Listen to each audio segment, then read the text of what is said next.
उमेदवारी मिळाली नाही तरी चालेल, पण त्यांना मात्र झोपू याची शपथ घ्या. उद्धव ठाकरे यांनी उपस्थित कार्यकर्त्यांना केलं आवाहन. महाविकास आघाडीनं आता निवडणूक प्रचाराचं रणशिंग फुंकलंय. शरद पवार, नाना पटोले यांनी मुख्यमंत्री पदाचा चेहरा आता जाहीर करावा, मी पाठिंबा देतो अशी सरळसोट भूमिका शिवसेना पक्षप्रमुख उद्धव ठाकरे यांनी आज महाविकास आघाडीच्या पदाधिकारी मेळाव्यात मांडली. मुख्यमंत्री पद मी क्षणात सोडलं होतं आणि पुन्हा लढतोय ते माझ्या स्वार्थासाठी नाही तर महाराष्ट्रासाठी लढतोय, असं उद्धव ठाकरे यांनी निक्षून सांगितलं. महाराष्ट्र लुटायला आलेल्यांना सांगूया की एकतर तुम्ही राहाल किंवा आम्ही, होऊन जाऊ दे, असं आवाहनही त्यांनी केलं. जागा वाटप सुरळीत पार पडेल, चिंता नसावी, असे उद्धव ठाकरे यावेळी म्हणालेत. नमस्कार मंडळी, तुम्ही पाहताय पॉलिटिकल बजेट, चर्चा राजकीय वर्तुळातल्या. महाविकास आघाडीकडून मुख्यमंत्री पदाचा चेहरा कोण असा प्रश्न विरोधक सातत्याने विचारतात. मी मुख्यमंत्रीपद सोडलं ते महाराष्ट्रासाठी, मी माझ्यासाठी लढत नसून महाराष्ट्राच्या स्वार्थासाठी लढतोय. महाविकास आघाडीने मुख्यमंत्री पदाचा चेहरा आत्ता जाहीर करावा, त्याला माझा पाठिंबा आहे, या शब्दात शिवसेना पक्षप्रमुख उद्धव ठाकरे यांनी आपली भूमिका शुक्रवारी स्पष्ट केली. महाविकास आघाडीच्या निर्धार मेळाव्याचं षण्मुखानंद सभागृहात आयोजन करण्यात आलेलं होतं. यावेळी व्यासपीठावर राष्ट्रवादी काँग्रेसचे शरद पवार, सुप्रिया सुळे, काँग्रेसचे प्रदेशाध्यक्ष नाना पटोले, विधिमंडळ पक्षनेते बाळासाहेब थोरात, माजी मुख्यमंत्री पृथ्वीराज चव्हाण आदी नेते उपस्थित होते.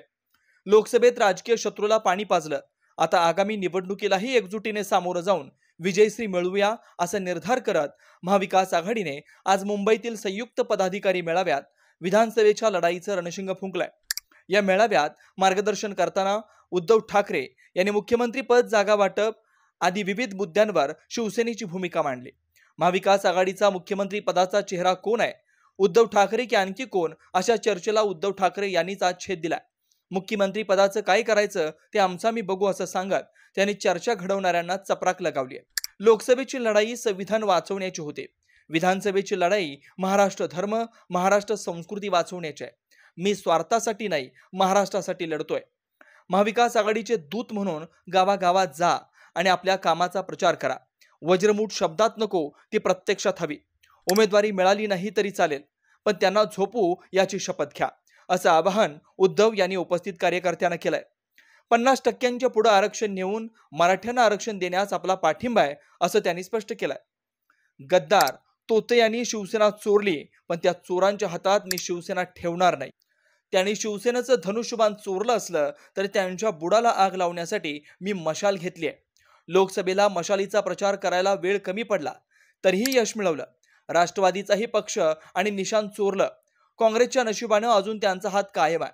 त्यामुळे काँग्रेसचा हात, शिवसेनेची मशाल आणि राष्ट्रवादी काँग्रेसची तुतारी वाजवणारा मावळा गावागावात, घराघरात पोहोचवा आणि हातात मशाल घेऊन मिंद्यांच्या बुडाला आग लावून विजयाची तुतारी फुंका, अशा परखड शब्दात आता ठाकरेंनी लढाईची भूमिका स्पष्ट केली.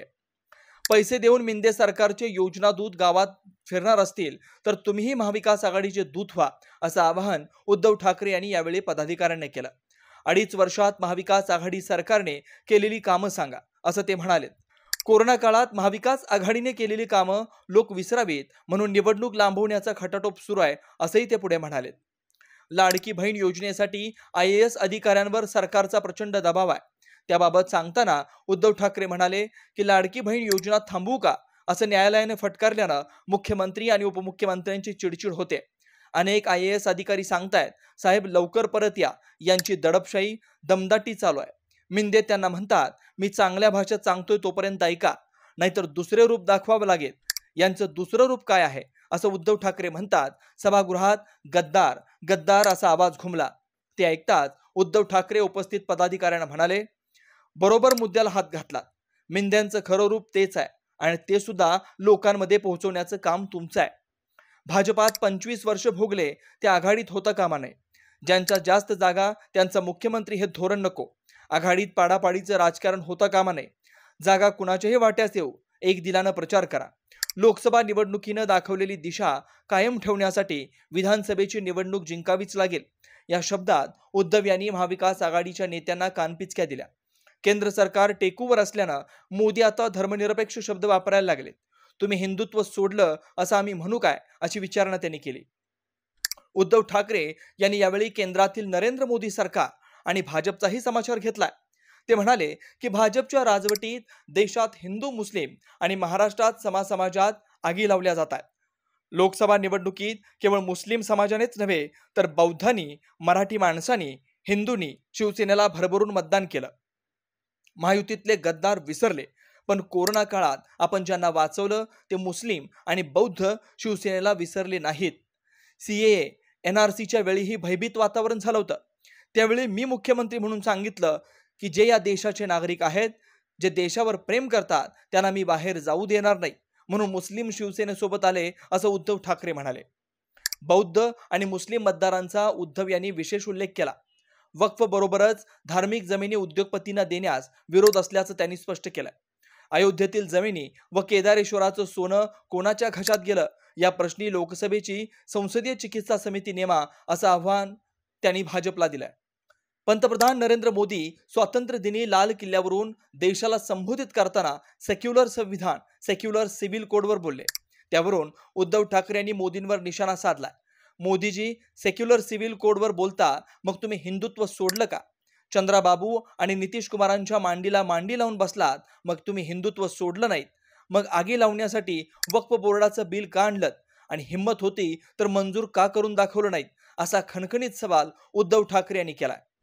निवडणूक आयोगानं महाराष्ट्राची निवडणूक जाहीर करावी, आम्ही तयार आहोत असं सांगतानाच आगामी लढाई वाटते तेवढी सोपी नाही, असंही उद्धव ठाकरे म्हणाले। लोकसभा निवडणूक संविधानाच्या आणि लोकशाहीच्या रक्षणाची लढाई होती। विधानसभेतील लढाई ही महाराष्ट्र धर्म रक्षणाची, महाराष्ट्राची अस्मिता, संस्कृती आणि स्वाभिमान जपण्याची आहे, असं उद्धव ठाकरे यांनी सांगितलंय। यंदा आघाडी विधानसभेत आघाडी घेणार का? या विधानसभेत कोणाचं पितळ उघडं पडणार? जनता कोणाची कान उघडणी करणार? सध्या या चर्चा राजकीय वर्तुळात चांगल्याच रंगल्यात। सोबतच उद्धव ठाकरे चांगलेच पेटलेले दिसतात। आता कोणता पक्ष महाराष्ट्राला समर्थ वाटतोय त्याचा निर्णय आता महाराष्ट्राची जनता घेईलच। तोपर्यंत अशाच राजकीय खळबळींसाठी पाहत रहा पॉलिटिकल वजीर।